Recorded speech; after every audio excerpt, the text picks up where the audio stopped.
He stood there every Tuesday. Same straight stretch of road, same small cemetery to the right, framed by fir trees and a low stone wall.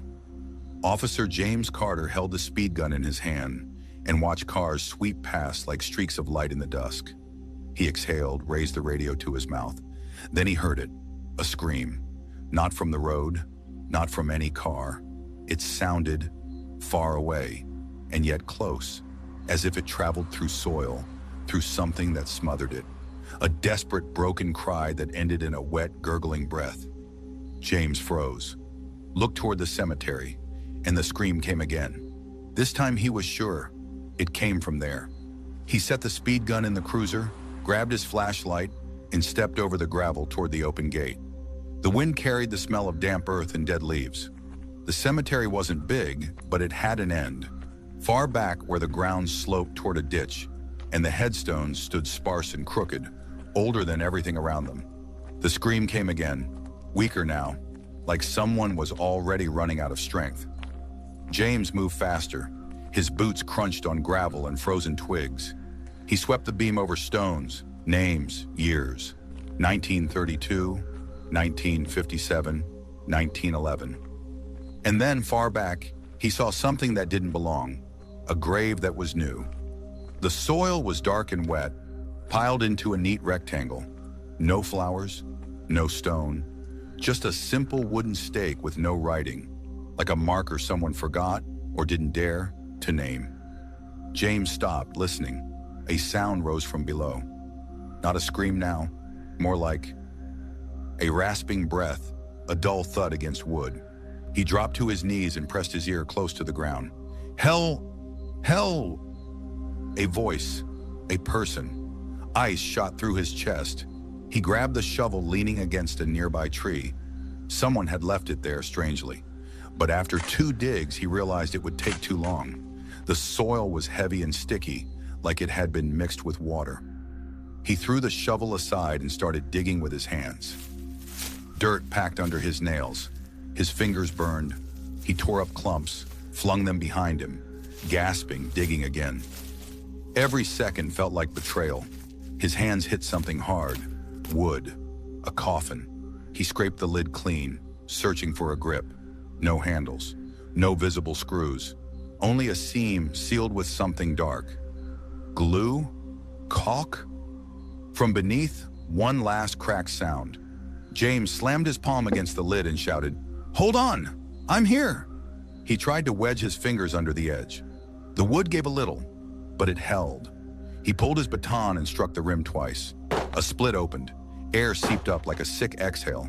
And then, silence. James froze. Listened, panic rising. No thud, no breath, only wind in the firs. No! No! No! He hit again, harder until the wood gave. He pried the lid up, tore at the opening with his fingers, and pulled it as wide as he could. In the flashlight beam, he saw the face. A man in his 30s, eyes half open, glassy, mouth shaped like he'd screamed so long his voice stopped working. Lips split, skin dirty, and on his neck, rope marks. Not fresh, but unmistakable. James reached down, felt for a pulse. Nothing. Come on. Come on. He tried to pull him up, but the body was heavy and the coffin tight. When he finally got the upper body free, he saw the chest wasn't moving. The man was dead.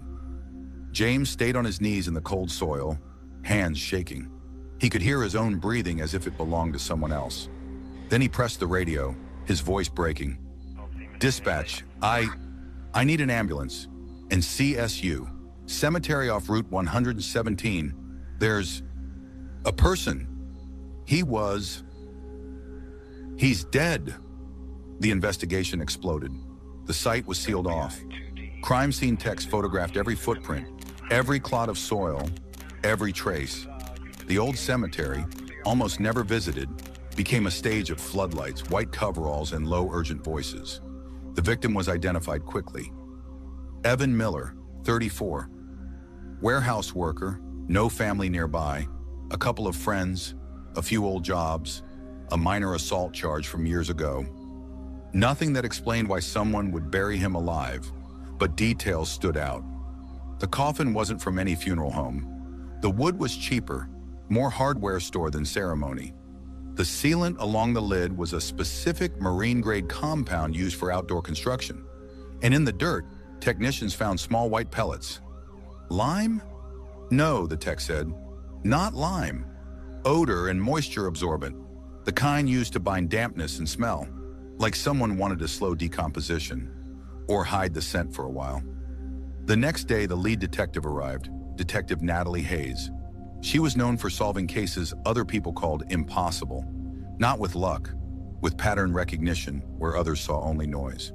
She stood at the grave a long time, studying the soil, the coffin seam, James's hands that were still scraped raw.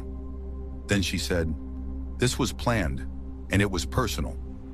She asked for James's Dashcam footage from the traffic stop. The camera had been running because the system recorded each speed capture. They scrubbed through the hours before the scream.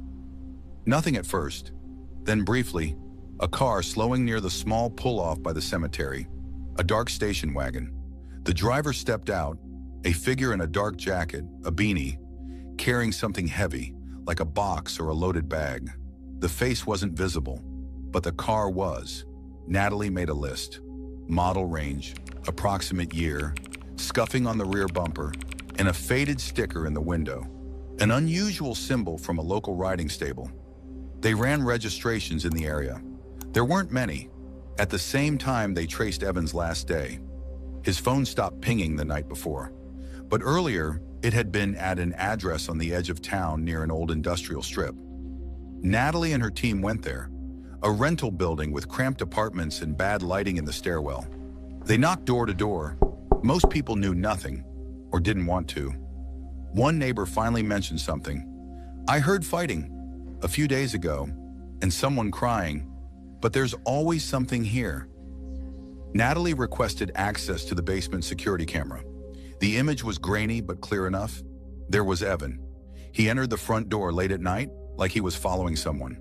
3 minutes later, a woman walked out alone. She wore gloves. She carried a duffel bag that looked heavy. Natalie paused the frame and zoomed in. On the woman's wrist was a tattoo, a thin line crossing itself like a small compass. They found her that night. Her name was Claire Brooks, 29, a nursing assistant.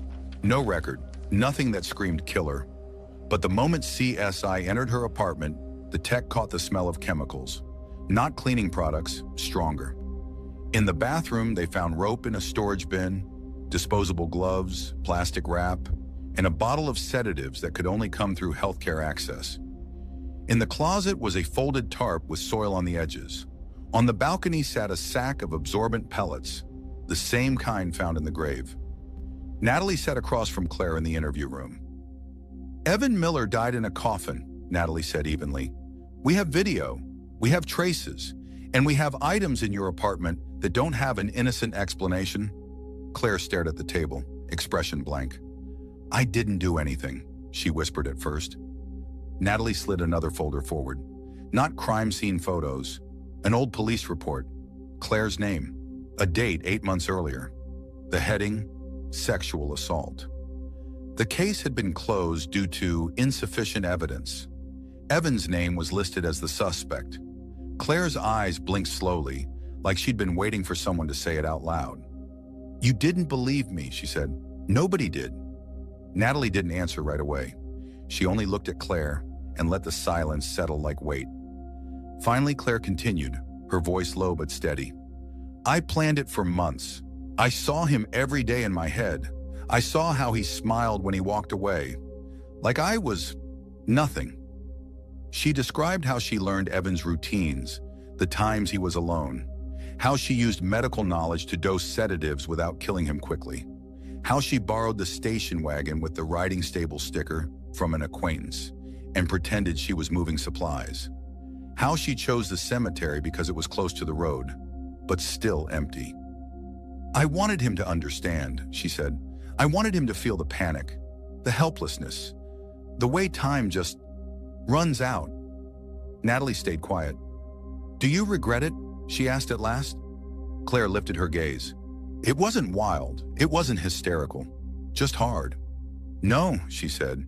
And if I had to, I'd do it again. The trial became an open wound in the city. The evidence was too strong. The dash cam clip, the traces, the sedatives, soil on the tarp, the marine sealant in her own confession. The sentence came quickly. A long prison term for kidnapping and homicide. Lawyers argued intent and classification, plus aggravated unlawful confinement tied to the planning. When the judge read the sentence, Claire didn't look at the bench. She stared straight ahead, like she'd already decided the cost was worth it. Outside the courthouse, people gathered on both sides, some spitting the word monster, others crying quietly and calling her a survivor. Natalie walked out last. James stood on the steps, pale. "I heard him," he said softly. "I was there. I didn't make it." Natalie placed a hand on his shoulder. "You didn't bury him," she said. "You were the only one who tried to pull him out." James nodded, but it was clear the words weren't enough. Natalie looked toward the road where cars kept passing, indifferent as ever. "People will talk about this case like it's justice or revenge," she said. "But the truth is, there's only one thing that always comes back." James looked at her. "What?" Natalie answered without drama. "When the system misses the truth, someone else finds a way to write the ending." And somewhere, far back among the fir trees and wet soil, a new grave without a name sat as a reminder of how thin the line can be between control and chaos, and how a single scream can rise through dirt. Dark evidence. Case closed.